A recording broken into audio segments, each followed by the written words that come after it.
Silakan subscribe Cerita Cinta YouTube channel. Terima kasih. Di tempat lain di malam yang sama, Lateo Cafe Bali. Sering-sering traktir kita ya, Win? Seru sekelompok orang yang selama ini bergabung bersama tim Winda di kantor. Winda hanya melempar senyum, melihat semua orang sangat ramah padanya. Banyak senyum manis yang tertuju padanya. Beginikah jika kamu sukses? Semua orang tersenyum padamu, semuanya. Batin Winda kemudian memainkan sedotan pada gelas minuman warna Blue Ocean yang sudah ia pesan. Winda ketika banyak uang seperti ini sangat tidak pelit. Bahkan sekali traktir teman-temannya, belasan ataupun puluhan juta dia tidak perhitungkan. Ini karena ia mungkin bingung, punya uang untuk apa. Sedang ibu juga sudah tidak punya. Bibirnya sekarang mungkin terlihat mengembang penuh senyuman. Tapi sebenarnya ia kesepian. Tiba-tiba terasa sesak. Bulan depan tepat setahun ibunya meninggal. Woi, jangan ngelamun. Ayam tetangga pada mati. Celetuk teman Winda saat melihat Winda malah melamun sambil memainkan sedotan. Hehe, apa sih? Winda langsung memukul lengan temannya itu. Selain teman kerja, dia juga teman satu apartemen. Lebih tepatnya, ia meminta gadis itu tinggal bersamanya karena tidak mau tinggal sendirian di apartemen miliknya yang ada di tepi pantai Bali. Winda jadi ingat dirinya dulu. Makanya, jika ada temannya yang susah, ia selalu jadi orang pertama yang mengulurkan tangan. Tapi kadang kebaikan Winda sering disalahgunakan oleh rekan kerjanya. Hanya Kadek Dewi, gadis asal Bali, teman satu apartemen yang menurut Winda tulus tidak seperti teman lainnya. Mereka berteman juga saat Winda masih belum sesukses seperti sekarang ini. Win, lo jangan marah ya. Wajah Winda jadi serius. Ada apa? Mau ngutang? Canda Winda sambil terkekeh. Sial, kenapa? Jangan marah dulu, awas kalau lo marah. Kenapa? Ada apa? Ini, Kadek mengeluarkan sesuatu dari tasnya, sebuah kotak kecil warna baby peach. Apa ini? Winda jelas menolak karena sangat mencurigakan. Dari Pak Yudhistira, sebelum beliau berangkat ke Singapura tadi sore, dia nitip ini. Aduh, udah terima aja, lumayan loh jadi istri CEO. Canda Kadek dengan menahan senyum. Kok lo terima sih, Dek? Lagi mana dia masuk ruang kerja lo? Kebetulan gue lagi ngambil berkas untuk presentasi. Malah dia nitip ini. Padahal gue nolak, tapi dia kan tahu kita tinggal bersama. Lagian dia bos, masa gue nolak? Gue kan takut bonus dipotong. Bisik Kadek dengan penuh drama. Gila loh, ucap Winda. Wajahnya terlihat gelisah. Kenapa sih? Pak Yudis tuh sudah baik, kaya, perhatian. Selama ini suka naikin jabatan lo. Dan lagi dia single. Meski duda sih, dan anaknya sepantaran sama lo. Ucap Kadek kemudian tertawa lepas. Winda mendesis kesal. Memang beberapa bulan ini Pak Yudhistira getol sekali mendekati Winda. Tapi kan pria itu lebih cocok jadi bapaknya.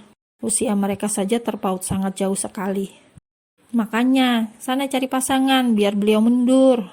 Winda hanya melirik kesal, dan dibalas tertawa lepas oleh Kadek Dewi. Usai makan-makan, mereka semua pun pulang. Winda bersama Kadek pulang naik mobil yang baru 3 bulan dibeli Winda. Habis dapat bonus besar, Winda memilih ganti mobil. Bukan karena ingin foya-foya, hanya demi meyakinkan para investor dan para klien saja sepertinya. Sampai di sebuah apartemen yang cukup mahal di lingkungan itu, Winda tidak langsung mandi dan berganti baju. Ia memilih merenung di balkon kamarnya. Sedangkan Kadek, teman satu apartemennya itu, memilih istirahat dan tidur. Besok mereka ada meeting pagi. Entah mengapa, Winda terlihat gelisah. Ada rasa tidak nyaman yang membuatnya resah. Ditatapnya langit gelap yang bertabur bintang. Ibu, gumamnya. Tangannya kemudian mengusap pipi. Untuk apa kekayaan ini? Hatinya masih terasa kosong. Winda yang sedang gundah gulana, ia pun kemudian duduk sambil menekuk lututnya, meringkuk sendirian, menangis di tengah malam tanpa suara. Rupanya harta tidak bisa membuat hati Winda bahagia. Ada yang kosong, tapi tidak bisa terisi dengan materi yang berlimpah seperti sekarang. Winda, Sudah pagi, ayo bangun. Kadek masuk kamar Winda sambil menepuk gadis yang masih tidur itu. Ia sendiri juga baru mandi, masih ada handuk di atas kepalanya. Ia kira Winda sudah bangun, tidak tahunya masih mendengkur halus di atas ranjang empuknya. Win, kita ada meeting pagi ini, ayo. Winda mulai bereaksi. Ia lupa ada meeting. Ini gara-gara semalam insomnia Winda kambuh. Ia terjaga sampai jam 3 malam. Sekarang kepalanya malah pusing karena kurang tidur. Jam berapa ini? Tuh lihat sendiri, ucap Kadek sembari berdiri dan menyibak kain gorden warna merah jambu tersebut. Silau, tutup dek. Ngapain ditutup? Ayo sana mandi. Nanti gue berangkat duluan ya, biar naik taksi online. Gue juga harus siapin semuanya dulu. Sana cepet mandi, gue tinggal ganti baju doang ini. Cerewet banget lu kayak mama. Celetuk Winda kemudian bangkit dan mengambil handuk. Saat matanya melirik jam di dinding, ia kemudian buru-buru mandi. Sesaat kemudian, Win, tok tok tok. Kadek teman satu apartemen Winda mengetuk pintu kamar Winda yang dikunci. Ini karena Winda sedang ganti pakaian. Ya, teriak Winda sambil mengenakan rok mini licin di atas lutut. Gue duluan ya, tuh ada makanan di meja, makan dulu sebelum berangkat, oke? Bye. Ya, makasih. Winda menghela nafas panjang, kemudian keluar menatap makanan yang ada di atas meja. Makasih Kadek, gumamnya. Padahal ia tidak pernah menyuruh temannya itu menyiapkan apapun, meski hanya makan. Mungkin sebagai rasa terima kasih Kadek Dewi karena selama ini tinggal bersama tanpa dipungut biaya sepeser pun. Winda ini butuh teman. Ia mengajak Kadek yang selama ini kos di kosan yang cukup kecil karena merasa ingat dirinya saat dulu. Ketika susah dan bahkan harus ngirit ongkos taksi karena memilih hemat. Lebih baik untuk keperluan lain terutama untuk ibunya. Semangat Winda, jangan melo, gumamnya lagi, kemudian mengusap sudut matanya. Bu, ucapnya menatap ke depan, seolah sedang menatap wajah ibunya. Winda makan sambil menahan matanya yang mendadak perih. Ia merasa sebatang kara, padahal masih punya ayah. Bu, apa aku menikah saja? Tanya Winda pada udara kosong di depannya. Bicara apa kau Winda, mengapa ngelantur? Cetusnya pada diri sendiri. Ia pun membereskan makanan, padahal baru ia makan beberapa sendok. Akhir-akhir ini ia tidak selera makan, mungkin banyak pikiran. Selain pekerjaan, tentu saja juga karena memikirkan diri sendiri yang merasa hampa saat malam menjelang. Jakarta. Kok tasnya besar banget, Kaf? Mau berapa hari? Tanya Hanum yang terlihat sendu saat melihat Kavi sudah siap dengan koper besar. Doakan proyeknya sukses, nggak molor dan lancar seperti tol, Mah. Biar Kavi cepat balik, ucap Kavi sambil memeluk ibunya. Iya, doa mama selalu untuk Kavi. Kavi jadi tidak enak, tapi hatinya sudah mantap. Beberapa hari sudah ia mencari tahu tentang Winda, dan ia sudah mengantongi beberapa info penting gadis tersebut. Yang jelas, Winda belum menikah. Itulah yang membuat ia ingin cepat menyusul gadis itu. Kavi berangkat ya, Mah? Mama sama papa baik-baik. Kavi langsung telepon kalau sudah sampai. Mama pasti kangen kamu. Gadi merapat. Ia langsung merangkul pundak istrinya. Kalau sama papa, kangen gak? Salah Gadi yang ingin menghibur Hanum. Papa. Tiap saat ketemu papa. Pagi, siang, sore. Kangen dari mana?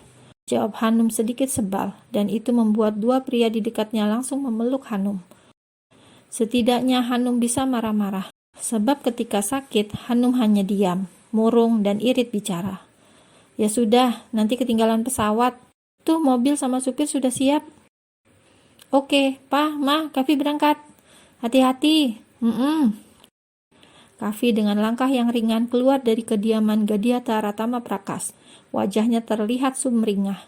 Sorot matanya pun cerah, bening dan bersemangat. Di dalam mobil, ia menatap ponselnya yang terdapat gambar Winda di sebuah pantai bersama teman-temannya. Apa kabar kamu, Winda? Gumamnya. Apa tuan? Tanya supir yang sepertinya mendengar tuannya berbicara pelan. Bukan, saya sedang bicara di telepon. Jawab Kavi pura-pura bicara di telepon. Padahal ponselnya tidak menyala. Tidak ada panggilan masuk. Pak sopir pun kembali fokus di depan. Ia pikir Kavi bicara dengannya. Bandar Udara Internasional I Gusti Ngurah Rai. Kavi sudah tiba di sebuah bandar udara internasional yang terletak di sebelah selatan Bali, Indonesia. Pria itu berjalan sambil menarik koper besar. Dengan memakai kacamata hitam, sudah pasti Kavi terlihat sangat keren. Beberapa orang yang kebetulan berpapasan dengan pria tersebut juga ada yang terpana oleh ketampanan pria yang terlihat maco, cool, dan maskulin itu. Keluar dari bandara, Kavi dijemput sebuah mobil hitam yang memang sudah menunggu dirinya.